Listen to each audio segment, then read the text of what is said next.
دیکھیں youth empowerment اس وقت دیکھیں دو ہی نیریٹو ہے. ایک سب سے بڑا نیریٹو یہ ہے کہ G20 by 2030 that is the first objective. یہ ایک اوور آل میں بات کر رہا ہوں, اور وہ اس کی ضرورت اس لیے دیکھیں انشاءاللہ کسی نہ کسی دن $1 ٹریلین اکانومی تک ہم نے پہنچنا ہے. اینڈ 2030 جب میں کہتا ہوں دیکھیں یہ ڈویبل ہے. 2017 میں we were in G26, we were 6 countries short of getting to G20. اور دوسرا دیکھیں یوتھ امپاورمنٹ. میں ارشد ندیم کا آپ کو اگزامپل دوں. کچھ بھی نہیں تھا, پنجاب میں ایک چھوٹی سی کاوش کی گئی پنجاب یوتھ فیسٹیول کے نام سے.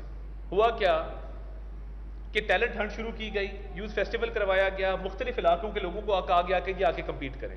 میں کل ارشد کو ڈرائیو کر رہا تھا, میں نے اسے پوچھا, میں نے کہا جی جب آپ پہلے یوتھ فیسٹیول میں آئے 2012 میں تو آپ نے کیا کیا؟ اس نے کہا جی میں نے شارٹ پٹ بھی کیا, میں نے ڈسکس بھی کیا, میں نے جیولن بھی کیا, میں نے لانگ جمپ بھی کیا, میں نے 100 میٹر بھی کیا, میں نے 200 میٹر بھی کیا. قسمت آزمائی, ٹیلنٹ تھا, جیولن والی چیز ہٹ ہو گئی. اب وہ ٹیلنٹ وہاں سے ابھرتا ابھرتا آگے آیا, اور آگے آ کے اس نے پرفارم کیا. آج وہ اولمپک گولڈ میڈل. اس نے خود کہا کہ جی میں پولیٹیکل ڈیبیٹ میں نہیں جانا چاہتا, مگر اس نے خود کہا کہ جی میں پی ایم صاحب کا لگایا ہوا پودا ہوں. اور وہ 3-4 دفعہ انہوں نے وہ بات کی. وہ کیوں کی؟ دیکھیں جب تک آپ یوتھ کے لیے صرف باتیں کریں گے نا کہ جی نوجوان یوتھ فورس فلاں فورس, اور سیاسی مقاصد کے لیے لوگوں کو کہیں گے باہر نکل آؤ اور اپنا حق مانگو. بھئی حق تو لیپ ٹاپ کا ہے, حق تو ٹیبلٹ کا ہے, حق تو اسمارٹ فون کا ہے, حق تو اسکالرشپ کا ہے, حق تو یہ ہے کہ ایمپل اپرچونٹیز پرووائڈ کی جائیں. اور یہ صرف یوتھ کی امپاورمنٹ کی بات نہیں ہے. یوتھ کے اندر بھی کئی دفعہ ڈسکریمنیشن ہو جاتی ہے. کس چیز کی؟ جینڈر ڈسکریمنیشن ہمارے یہاں بہت ہے. مطلب ایک فیمیل کے لیے اس مقام تک پہنچنا جہاں ایک میل آسانی سے پہنچ جاتا ہے, ڈبل دا اسٹرگل لگتی ہے, بیکاز چیلنجز بہت ہیں, امپیڈمنٹس بہت ہیں. پہلا امپیڈمنٹ گھر سے شروع ہوتا ہے, پھر ورک پلیس تک آتا ہے, اس سے بھی آگے جاتا ہے. اینڈ وہ چیز کوئی سمجھتا نہیں ہے. ابھی وہ 3 بہنیں ہیں weightlifters, they are from the Christian community, وہ پرسوں آئی ہوئی تھیں. تو میں نے کہا یار آپ کی جو میڈلز ہیں نا 15 آپ جیت کے آئے ہو, یہ ان کی ایشیا پیسیفک افریقن چیمپئن شپ تھی ساؤتھ افریقہ میں. میں نے کہا یہ میرے لیے اولمپک کے میڈل سے بڑا ہے. انہوں نے کہا جی کیوں؟ میں نے کہا 2 چیزیں ہیں, ایک تو آپ خواتین ہیں, دوسرا آپ ایک مائنورٹی سے تعلق رکھتی ہیں, تو اس لیے آپ کی اسٹرگل ڈبل ہے, اور اس کا آپ کو کریڈٹ بھی ڈبل ملنا چاہیے. تو دیکھیں جو یوتھ کے لیے کام اس ملک میں ہوا, کل پی ایم صاحب نے اناؤنس کیا ہم اب 1 ملین اسمارٹ فونز کی طرف جانے لگے ہیں. لیپ ٹاپس کی اسکیم چلتی رہے گی, بٹ ایک فائنانس کا ماڈل لے کے آ رہے ہیں جہاں پہ اسٹوڈنٹس کو, انٹرمیڈیٹ کے اسٹوڈنٹس کو 1 ملین اسمارٹ فونز دیے جائیں گے for education purposes, with apps which will enable them to enhance their skills. تو یہ 1 ملین جو اسمارٹ فونز ہیں, یہ ایک پروجیکٹ ہے اسمارٹ فونز فار آل کے نام سے, وہ آلریڈی چل رہا تھا. دیکھیں یوتھ کے لیے آلریڈی پیس اسکالرشپ کے میں اسٹوڈنٹس کو دیکھتا ہوں, اور اتنی خوشی ہوتی ہے کہ کوئی آکسفورڈ پہنچا ہوا ہے, کوئی کسی یونیورسٹی میں پہنچا ہوا ہے. پہلے پروگرام ہی کوئی نہیں تھا, اب اس کو پاکستان ایجوکیشن انڈاؤمنٹ فنڈ بنایا گیا ہے. دانش اسکول جب بن رہے تھے نا تو ایلیٹ کلاس نے بڑی مخالفت کی کہ جی یہ کیا ہے, آپ سرکاری اسکولوں کو ٹھیک کریں, آپ سرکاری اسکولوں کے اوپر ایک نیا اسٹرکچر کریٹ کر رہے ہیں. سارے وہ کرٹیسائز کر رہے تھے جن کے بچے HSN کالج میں پڑھتے ہیں, جن کے بچے گرامر اسکولس کے اندر پڑھتے ہیں. ساروں کو تکلیف تھی کہ جی یہ پتہ نہیں کیا بننے جا رہا ہے. آج جب اس دن وہ بچہ ٹاپر آیا ہے, والد اس کا نہیں تھا, پھر ڈبل آپشنس ہیں. آپ دیکھیں نا ایریاز کون سے ہیں, اور کانسیپٹ کیا تھا. جو سب سے بیکورڈ ایریاز ہیں پنجاب کے, میاں والی کی سب سے بیکورڈ تحصیل کو پکڑا, رحیم یار خان کی سب سے بیکورڈ تحصیل کو پکڑا, راجن پور کی, بہاول پور کی. سو یہ حاصل پور میں, کوٹ سبزل میں, فاضل پور کے اندر, یہ اسکولز وہاں بنائے گئے جہاں پہ کوئی ویسی فیسلٹی اویلیبل نہیں تھی. تو کیا ہوا اس سے؟ کل ایک بچی نے آ کے تقریر کی, it was so heartwarming. اس نے کہا جی میں آج کنگ ایڈورڈ, انگلش میں اس نے تقریر کی, اس نے کہا جی میں دانش اسکول حاصل پور کی پڑھی ہوئی ہوں, اور آج میں کنگ ایڈورڈ میڈیکل یونیورسٹی کے اندر میں پڑھ رہی ہوں. دیکھیں کنگ ایڈورڈ میں جانے کے لیے لوگ کیا کیا جتن کرتے ہیں, لوگ پیسہ بھی لگاتے ہیں, ریسورس بھی لگاتے ہیں, ہر چیز کرتے ہیں. تو میں یہ سمجھتا ہوں کہ یہ اس طرح کی جو پروجیکٹس ہیں دانش اسکول اسلام آباد میں لا رہے ہیں, AJK تک لے کے جا رہے ہیں, GB تک لے کے جا رہے ہیں, اسمارٹ فونز ہیں, لیپ ٹاپس کے پروجیکٹ ہیں. جب کووڈ آیا تو مجھے یاد ہے کہ یہی لیپ ٹاپس تھے, لوگوں نے ورک فرام ہوم بھی کیا, لوگوں کی ایجوکیشن میں بھی ان کو فائدہ ہوا. تو یوتھ امپاورمنٹ نا صرف یوتھ کا نعرہ لگانے سے نہیں ہوتی, اس کے لیے سسٹم کے اگینسٹ فائٹ کرنا پڑتا ہے, اور ایسی پالیسی لانی پڑتی ہے. آپ نے یوتھ امپاورمنٹ کی بات کی, 20 سال پہلے اس وقت کے پریزیڈنٹ سے میں نے عرض کی تھی, اس وقت اناؤنس ہوا تھا جو اولمپکس جیت کے آئے گا اس کو 1 کروڑ روپیہ, جو ورلڈ کپ جیت کے آئے گا